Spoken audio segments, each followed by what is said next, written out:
كلما رزقوا من خام فملأت رزقا قالوا هذا الذي رزقنا من قبل وأتوا به متشابها ولهم فيها أزواج مطهرة وهم فيها خالدون. اہل جنت کی نعمتوں کا تذکرہ آپ سماعت فرما رہے ہیں کہ اہل جنت کے لیے اللہ رب العزت نے جنت کے اندر کیا کیا انعامات تیار کر رکھے ہیں. امام الانبیاء نے فرمایا کہ دنیا میں لوگ اس کا تصور بھی نہیں کر سکتے جو اللہ رب العزت نے اپنے بندوں کے لیے بطور مہمانی کے وہاں اکرام تیار کر رکھا ہے.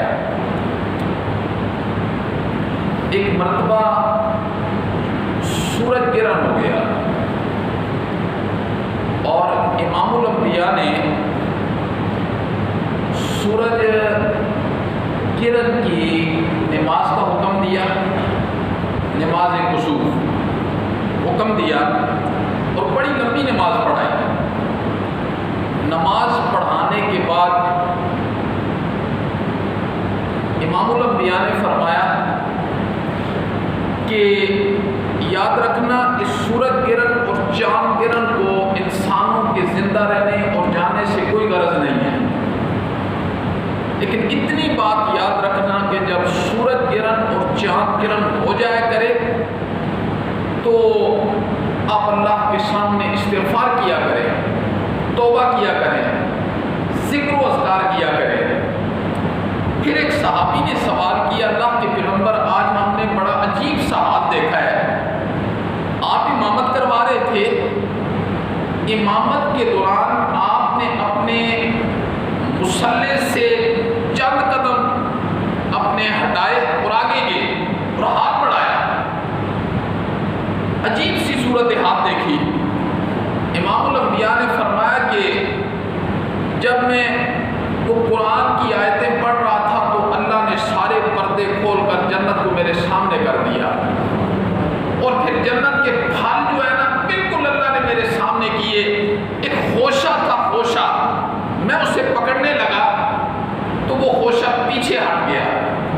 آپ نے فرمایا میں آپ کو دکھانے کے لیے وہ خوشہ لینا چاہتا تھا، اگر وہ خوشہ میرے ہاتھ آ جاتا نا قیامت کی صبح تک جتنی مخلوق ہے وہ کھاتی رہتی، وہ خوشہ ختم نہ ہوتا، خوشہ ختم نہ ہوتا.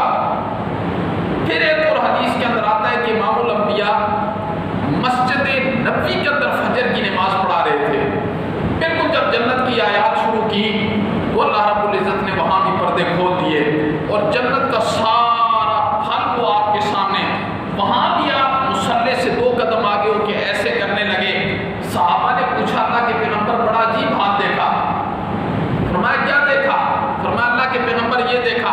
فرمایا اور بھی کچھ دیکھا؟ اللہ کے پیغمبر اور تو کچھ نہیں دیکھا. فرمایا اللہ نے جنت کو میرے سامنے کر دیا تھا، انگور میرے سامنے آگے، لیکن اللہ نے میرے ہاتھ اور انگوروں کے درمیان ایک پردہ حائل کر دیا. فرمایا میرا پیغمبر ابھی حکمت میری نہیں ہے، ابھی حکمت نہیں ہے. پھر وہاں ایک صحابی نے سوال کیا، اللہ کے پیغمبر وہ جنت کا جو ایک انگور ہوگا، ایک دانہ ہوگا، اس کا رس کتنا ہوگا، اس کا جوس کتنا ہوگا؟ امام الانبیاء نے فرمایا جتنا تیری ماں نے وہ چمڑے کا مشکیزہ، بڑا مشکیزہ ڈول پانی کے لیے بنایا نا، فرمایا جنت کے ایک دانے کا رس اتنا ہوگا جتنا وہ مشکیزہ ہوتا ہے. تو جنت کے اندر اللہ رب العزت نے ہر قسم کے میوہ جات رکھے ہیں اور ہمیشہ ابد الآباد کے لیے ہر کھانے کا ذائقہ الگ ہوگا. یہ جو قرآن ہے، جو آیت میں نے پڑھی ہے، قرآن کیا کہتا ہے؟ وَبَشِّرِ الَّذِينَ آمَنُوا. فرمایا وَبَشِّرِ الَّذِينَ آمَنُوا، میرا پیغمبر خوشخبری سنا دیجئے مومنین کو. وَبَشِّرِ الَّذِينَ آمَنُوا، خوشخبری سنا دیجئے ایمان والوں کو.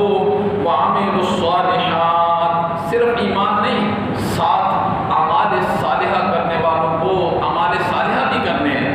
صرف یہ نہیں کہ لا الہ الا اللہ محمد الرسول اللہ پڑھا اور ساری ذمہ داریاں ختم ہو گئیں، اس کے بعد احکامات بھی ہیں. پھر احکامات کو انتہا انتہائی عاجزی کے ساتھ، انکساری کے ساتھ، تواضع کے ساتھ ان کی وجہ آوری لانا۔ فرمایا ان لہم جنات، بے شک ان کے لیے باغاتیں، تجری من تحتها الانہار، ان کے نیچے سے نہریں بہ رہی ہیں، ان باغات کے نیچے سے بڑی عجیب قسم کی نہریں بہ رہی ہیں۔ کلما رزقوا منها من ثمرۃ الرزق، جب بھی کبھی ہم اہل جنت کو رزق دیں گے، قالوا وہ کہیں گے ھذا الذی رزقنا، مولا یہ تو وہی رزق ہے من قبل جو اس سے پہلے دنیا میں دیا تھا، وَأُتُوا بِهِ مُتَشَابِهًا، یہ تو ملتا جلتا ہے، انار وہی ہے، انگور وہی ہے، اسی قسم کا ہے۔ اللہ کہیں گے میرا بندہ کھاؤ تو صحیح نا، کھاؤ تو صحیح ذرا، وہ کھائیں گے نا، اوپر سے صورت تو ایک ہوگی لیکن اندر سے ذائقہ جب وہ چکھیں گے نا، وہ کہیں گے مولا یہ وہ ذائقہ تو نہیں ہے، یہ ذائقہ تو بڑا عجیب سا ذائقہ ہے۔ فرمایا وَلَهُمْ فِيهَا أَزْوَاجٌ مُطَهَّرَةٌ، ان کے لیے اس جنت میں پاکیزہ بیویاں ہوں گی، وَهُمْ فِيهَا خَالِدُونَ۔ پھر ذہن کے اندر آتا ہے نا مولا اتنی نعمتیں دے کے لے تو نہیں لے گا، اللہ نے فرمایا ہمیشہ ہمیشہ کے لیے ہوں گی، ہمیشہ ہمیشہ کے لیے۔ جنت کے اندر اللہ رب العزت نے یوں سمجھیے کہ ہر جنتی کو اللہ ایک چھوٹی سی خدائی عطا کریں گے، جو وہ سوچے گا نا چیز اس کے سامنے پڑی ہوگی، بس سوچے گا چیز اس کے سامنے پڑی ہوگی، جو اس کے دل میں خیال آئے گا، خیال ابھی ختم نہیں ہوگا تو چیز اس کے سامنے ہوگی۔ ایک مرتبہ امام الانبیاء جنت کی نعمتوں کا تذکرہ فرما رہے تھے صحابہ کرام کے سامنے، جنت کی نعمتوں کا تذکرہ فرما رہے تھے۔ ایک دور سے دیہات سے ایک صحابی آیا، تو اس مجمع کے درمیان ایک صحابی نے سوال کیا، وہ صحابی زمیندار تھا، صحابی زمیندار تھا۔ جو لوگ زمیندار ہوتے ہیں نا انہیں اپنی اس پیشے سے بڑی محبت ہوتی ہے، آج تو ختم ہو گئی ہے، کچھ عرصہ پہلے تک دنیا کے اندر زمیندار کو اپنے پیشے سے بڑی محبت ہوتی تھی۔ اہل قریش ہیں، اسی طرح انصار ہیں، تو انہوں نے فرمایا اللہ کے پیغمبر اگر ہم یہ چاہیں، انہیں بڑا شوق ہوتا تھا کھیتی باڑی کا، اگر ہم یہ چاہیں کہ جنت میں کھیتی باڑی کریں تو کیا ہوگا؟ امام الانبیاء نے فرمایا ہاں اگر تم جنت میں کھیتی باڑی کا ارادہ کرو گے نا تو اللہ کہے گا اتنی نعمتیں تمہیں دی ہیں، ابھی تم رجے نہیں ہو، سیر نہیں ہوئے، ابھی پھر اس کھیتی باڑی کی طرف جا رہے ہو، اتنی نعمتیں تمہیں جو دے دی ہیں۔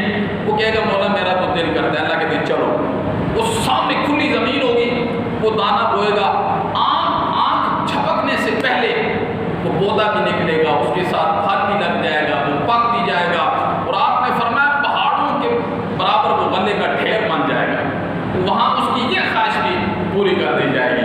تو جنت کے اندر ہر جنتی جو چاہے گا وَلَهُمْ فِيهَا مَا تَشْتَهِي أَنفُسُكُمْ وَلَكُمْ فِيهَا مَا تَدَّعُونَ نُزُلًا مِّن غَفُورٍ رَحِيمٍ۔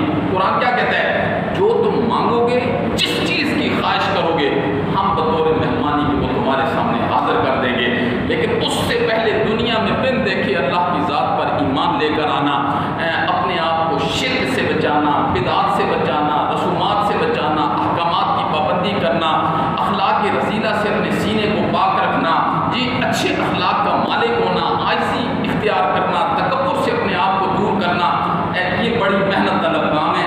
اللہ رب العزت ہمیں ان کاموں کے لیے استطاعت نصیب فرمائے، اللہ ہمیں توفیق نصیب فرمائے کہ ہم ان کاموں کے ذریعے اللہ کی رضا اور جنت کے انعامات کو اپنے حصے میں لانے والے